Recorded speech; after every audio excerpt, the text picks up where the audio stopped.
কিছু বন্ধুত্ব আছে যেগুলো বছরের পর বছর দেখা না হলেও, কথা না হলেও একই রকম থেকে যায়। আমারও ঠিক সেরকমই একটা বান্ধবী আসছে, যার সাথে আমার এমএ করতে গিয়ে পরিচয় হয়েছিল। তখন হয়তোবা খুব বেশি হলেও ১ বছর আমরা একসাথে সময় কাটিয়েছিলাম। আর এমএ শেষ হয়েছে সেই ২০১৭ সালে। আজকে ২০২৪।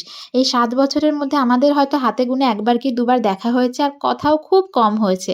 ও যখন এমএটা কমপ্লিট হলো তখন ১ম দিকে একটু বেশি কথা হতো। তারপরে যে যার মতন ব্যস্ত হয়ে গেল। আমারও বিয়ে হয়ে গেল। না, ওর এখনো বিয়ে হয়নি। ওর বিয়ে সামনেই আছে, খুব তাড়াতাড়ি হবে। তো তখন মানে সবাই সবার মতন ব্যস্ত হয়ে গেল। তাই তখন আর অতটা কথাবার্তা হতো না।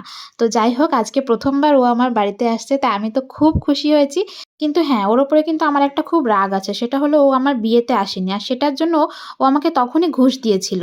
মানে যখন আমার বিয়ে হয়েছিল ২০২০ সালের ফেব্রুয়ারি মাসে, আর ও মনে হয় মার্চ কি এপ্রিল হবে। আমার এই যে ছবিটা তখনই ও এঁকেছিল।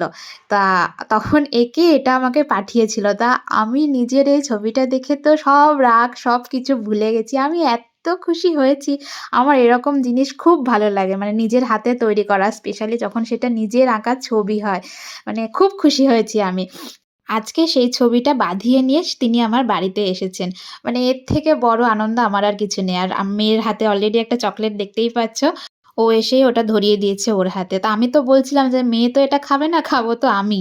এটা আমার পেটেই যাবে।" অনেকক্ষণ থেকে কোলে নেওয়ার চেষ্টা করছিল। তারপরে আমি বললাম, "তুই জোর করে নিয়ে নে, কিচ্ছু হবে না। ও কোনো কান্নাকাটি করবে না।" তারপরে ও আমার কথা শুনে জোর করে ওকে কোলে নিয়ে নিয়েছে।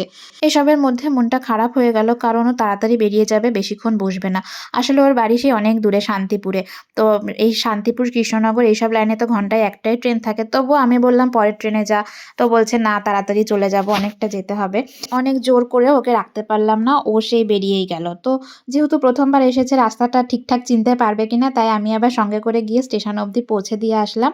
আবার কবে দেখা হবে জানি না। যদিও সামনে ওর বিয়ে আছে, কিন্তু হয়তো আমি যেতে পারবো কিনা সেটা সন্দেহ। আর এই দেখো, যে মাঠে মেলা হয়েছিল না, সেই মাঠে এখন খেলা হচ্ছে। তো আমি তো ওকে পৌঁছে দিয়ে এসে বাড়ি এসে খেয়ে দিয়ে স্নান করে এখন ওর দেওয়া চকোলেটটা খাচ্ছি। আর যেহেতু আমি খাচ্ছি, সামনে আমার মেয়ে আছে, তিনি তো হা করবেনই। মানে যাই খাওয়া দেখুক ও হা করবে। কিন্তু ওকে এসব জিনিস বেশি দেই না। তো অল্প একটু কামড় দিয়ে নিয়ে নিয়েছে। এই ভিডিওটা এখানেই শেষ করছি। তো খুব তাড়াতাড়ি দেখা হবে অন্য কোনো ভিডিওতে। টাটা!